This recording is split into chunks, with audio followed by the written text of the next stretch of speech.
Hello, I'm Chris Barrow with the BBC News. Iran has tightened security to prevent protests marking the first anniversary of the death in custody of a 22-year-old Kurdish Iranian woman, Mahsa Amini.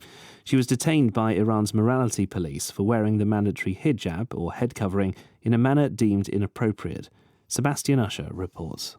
Mahsa Amini collapsed and died on this day a year ago, prompting protests that swiftly grew into a mass movement that rejected the core values of a theocratic regime that's ruled Iran for more than 40 years. Mass detentions and brute force finally quelled the street protests, but the spirit of defiance and dissent has remained. Anti-government slogans have again appeared on the streets of Tehran and elsewhere, even as the government has mobilized security forces in large numbers to keep a lid on any possible resurgence of major protests in Mahsa Amini's hometown and other cities in the Kurdish region where she lived. Almost a week after massive flash floods devastated communities in eastern Libya, there's still little sign of international aid arriving. Aid workers say damaged roads have made it difficult to reach the area. Libya's political chaos has also hampered access. Anna Foster is in Derna, the city worst hit by the floods. Even as night fell, recovery workers in Derna were still carefully removing bodies from the wreckage.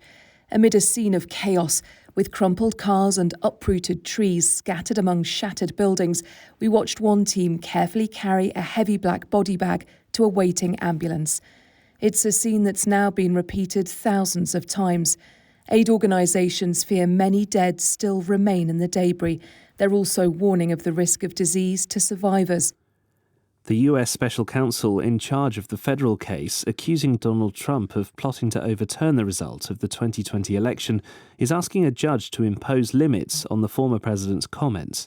Jack Smith said his public statements were likely to prejudice the jury pool. Peter Bowes reports on Mr. Trump's reaction.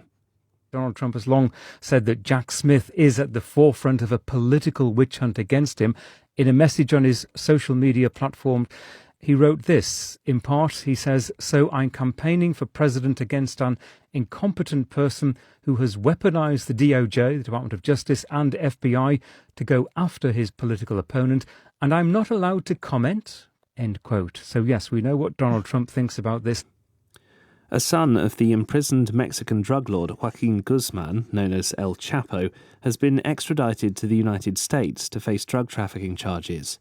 The US Attorney General Merrick Garland said the extradition of Ovidio Guzman Lopez was the latest step in US attempts to attack every aspect of Mexico's Sinaloa drug cartel. This is the World News from the BBC. The North Korean leader Kim Jong-un has met the Russian Defense Minister Sergei Shoigu as he continues his visit to Russia's Far East. Mr. Kim was shown Moscow's hypersonic Kinzhal missiles as well as 3 strategic aircraft at an airfield near Vladivostok. The two went on to visit Russia's Pacific Fleet. A summit of the G77 group of developing nations has started in the Cuban capital Havana. In an opening speech, the United Nations Secretary-General, Antonio Guterres, said the world was failing developing countries and praised the group's efforts in supporting the Global South. From Cuba, Mariana Sanchez reports.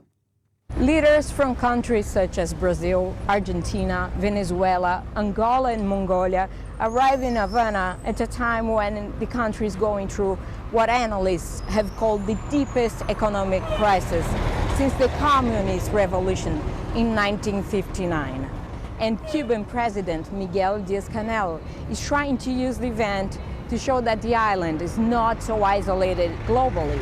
The G77 will ask for a greater voice for the Global South in multilateral mechanisms.